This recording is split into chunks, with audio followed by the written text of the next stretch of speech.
Hi, my name's Tim. I'm one of the leaders here at Preston Minster. And if you've ever met me before, you probably know that I love sport. And I've been using that tiny window at the end of the day when my kids are in bed to watch a little bit of Netflix.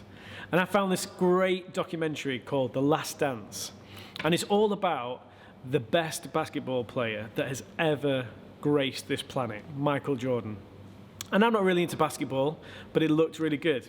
And what I learned through this is that Michael Jordan, after a couple of seasons in the NBA, he was already being considered the best player. Everybody knew he was the best. His stats were the best.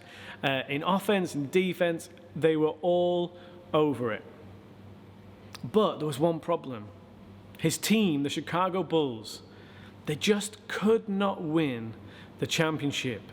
There was always a team that would just manage to stop them at the final hurdle. And then this new coach came in, and he turned to the team and he said, look, we are going to change the way we attack. We are no longer going to go and attack through Michael Jordan all the time. We are going to use everybody. We're going to change the way we attack. And it was tough for Michael because instead of him being the hero all the time, he knew that he was going to get less of the plaudits. But once they decided, yeah, we're going to do this, it changed everything.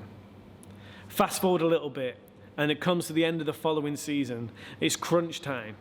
And at the end of the final game in the championship, the coach calls a timeout. There's a minute left on the clock. And he says to Michael, okay, who is the person who's always free? And Michael said, it's number 5. And he said, right, get the ball to number 5. And so in the last game, in the most important moment, it wasn't Michael Jordan who was the hero. The ball gets popped off to number 5, and he keeps on scoring and scoring and scoring. And he is the one that takes it home, and they win the championship. You see, that moment when the coach said, we are going to change the way we attack, it changed everything. And we're looking at this series called Game Changers over the month of May. And the reason that we're looking at this is because there's no doubt that COVID-19 has changed everything. But today we're thinking about how hope is a game changer too. That having hope in Jesus can change everything. But there's no doubt, is there? This virus has changed so much in our society. It's changed our way of life. It's taken away many of our freedoms. It's changed our priorities. It's been a real leveler in our society too. It doesn't matter who you are, how much money or power or influence you've got, you can catch it. It's a leveler. At the same time, it's actually highlighted some of the injustices that exist within our society and have done for so many years. It really has changed everything. And I know for some of you, maybe some watching right now, that you're going through some serious changes. Maybe you're worried about losing your job. Maybe you have lost your job. Maybe you're worried about being able to make the next mortgage payment or pay for the next meal. And that is a real game changer. And maybe for some of you, you've gone through the hardest change of all, and you've lost a loved one. Maybe that has happened to you and changed everything for you. And I think because as a society, so many of us are going through these things, what's slowly happening is that we're coming to terms with our fallibility. We're coming to terms with the fact that we are not masters of our own destiny.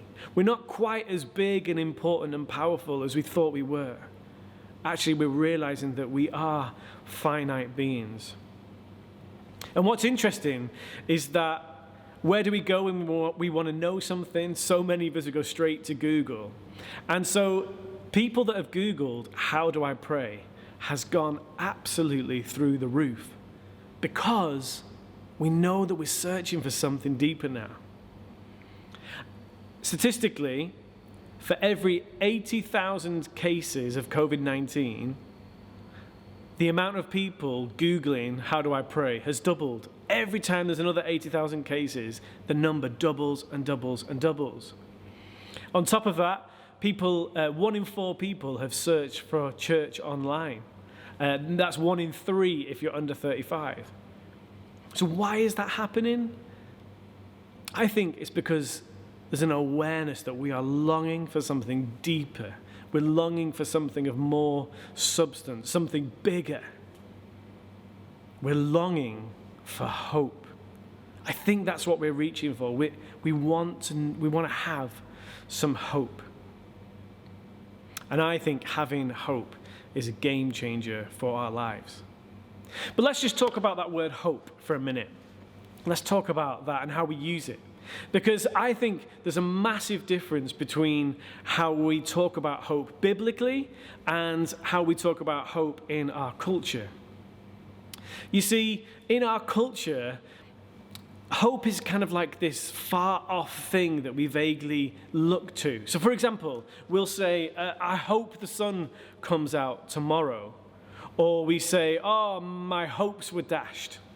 Or one of my favorites, when we say, oh, it's the hope that kills you. Now, that sort of hope is kind of like, it's this very uncertain thing that we're vaguely wanting, but it's not certain, it's not sure. In fact, it's quite unlikely. So we often use that word hope in that sense as like a vague, out there, maybe, hopefully type of way. And I want to say to you, that is not a biblical understanding of hope. Interestingly, here at the Minster, we call ourselves positive. We like to think of ourselves as a positive bunch of people. But what's really important is that we were like, that's not who we are. That doesn't really define. It's great to be a positive thinking people, but actually we're more than that. And so we changed the words to like, oh, we're hopeful people. But again, it doesn't quite work because of how we use that word hope in our culture. And so we changed it again slightly, and we started to say, do you know what? What we are is we're people of hope. We're not just hopeful, we are people of hope. And as followers of Jesus, that's a really good description of who we are. We are people of hope.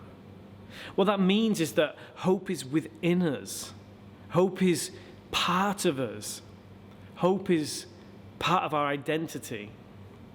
It means that through the highs and through the lows, through the gorgeous sunsets and through the storms, we carry this hope within us. And this hope that I'm talking about, it's not an ideology. It's not a framework. It's not a political system that we have hope in. No, our hope is in a person. Our hope is in the person of Jesus. So what does this hope look like that I'm talking about? What does hope in Jesus really mean? Well, I want to say it means 3 things. It means that we have hope that is rooted in the past, that is living in the present, and that is certain of the future. Our hope is rooted in the past. There is so much historical evidence for the person of Jesus, for his life, for his death, and crucially for his resurrection. And that hope that we can have in that person is rooted in the past. But this gives life to the hope that we can have in a certain future. In 1 Peter chapter 1, it says this: "Therefore, with minds that are alert and sober, set your hope on the grace to be brought to you when Jesus Christ is revealed at his coming." So that's saying that when the time comes, when Jesus returns, we can have hope in the grace that he will lavish on us. For those that have set their hope in him now, that is a sure and certain hope of the future. He will give us all the grace that we need. And what does that mean? Well, in Revelation 21, we have this picture of what that will look like. And it says that there'll be no more death. There'll be no more mourning. There'll be no more crying or pain. The hope, the certain hope of what is to come is a place where there'll be no more injustice, no more death, no more tears, no more pain, no more sadness. That is our future, our certain future, if we have hope in Jesus. And that leads me to now. Our hope is rooted in the past. Our hope has a future, but our hope is a living hope for now.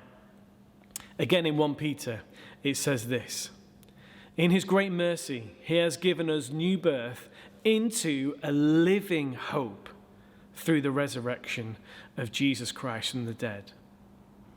The hope that we can have is a living hope for now. It's available for us now, and it changes everything. It's a game-changing thing for our lives. So, if you're a follower of Jesus, you are a person of hope, which is great.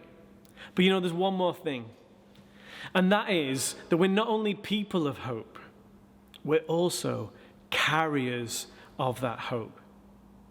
You are a carrier of hope. And people are looking for hope. So as a carrier, you can bless your friends, your family. You can take them hope through your words, through your actions, through your kindness. You are a carrier of hope. And I want to tell you one story just as a way that we here at the Minster are just trying to be carriers of hope to people. Many of you might know that we run Love Your Neighbour here, and we're feeding over 300 people a week who are in so much need. But I want to tell you about one person. And this guy phoned up loads of different services.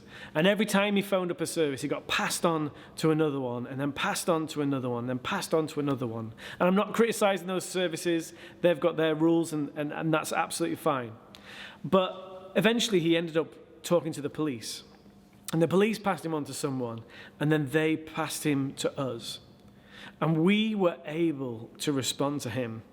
And one of our volunteers, she phoned him up, and she was able to talk to him and help him.